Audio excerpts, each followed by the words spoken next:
Good morning. Day after the 4th of July here in my little town. I'm on my porch with my old dog Shadow. I guess you can't really see her. Um, just a thought I had a few minutes ago. I had to make a call to a lady the night before the 4th of July.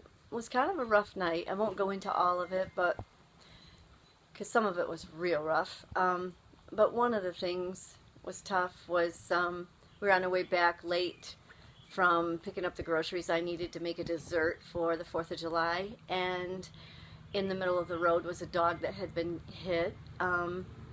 We stopped to help him. We went back. My husband wrapped him in a blanket, put him to the side of the road, and we went door to door and couldn't find anybody around that knew the dog. A lot of people stopped. One girl was great. She brought a bottle of water, and we were giving it water, and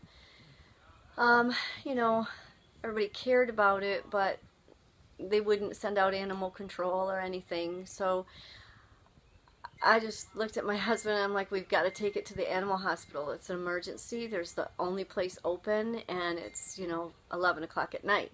So we took it in, and I wish it was a happy ending, but it's not. The dog did have to be put down, but we waited to see. We stayed there until about 12:30 that night, and he was a beautiful dog, a border collie, black and white, with the brightest, most wonderful eyes. He looked like he might have been maybe in shock. He was very calm. He was, I found out, only a year old, but we thought he was about 3. He acted so mature for his puppy dog age. He had some internal things to deal with, but I had hopes that he would be okay and they could find his family. Well, I found his family on Facebook. Someone sent me a missing pet notification, and I had to make that call a few minutes ago. So that was a tough phone call, but I let her know that her dog was very loved and had people around it that cared, and I left my name and phone number with her if she wants to know more or wants to talk to my husband or anything, because they kind of bonded, and the dog was very comfortable and in no pain, and that was about all I could do.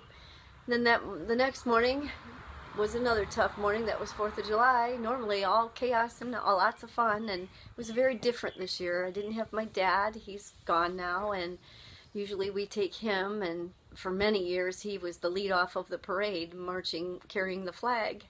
So it was kind of a different morning anyway, and I thought, wow, this is kind of easy. And then at 7 o'clock in the morning I got a phone call from my youngest daughter, who lost a friend the night before.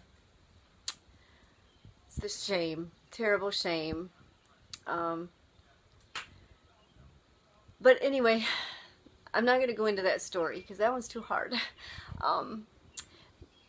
But all this just came to me because I was on my porch with my dog, and a little while ago one of the farm trucks went by and it hauls pigs past here, and I'm vegan. My family's vegan.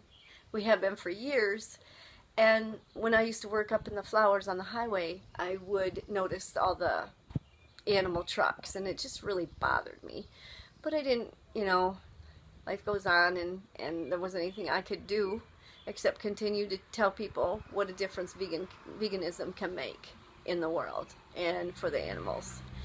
And this morning, up on the highway I'd go, and the pigs are still squealing.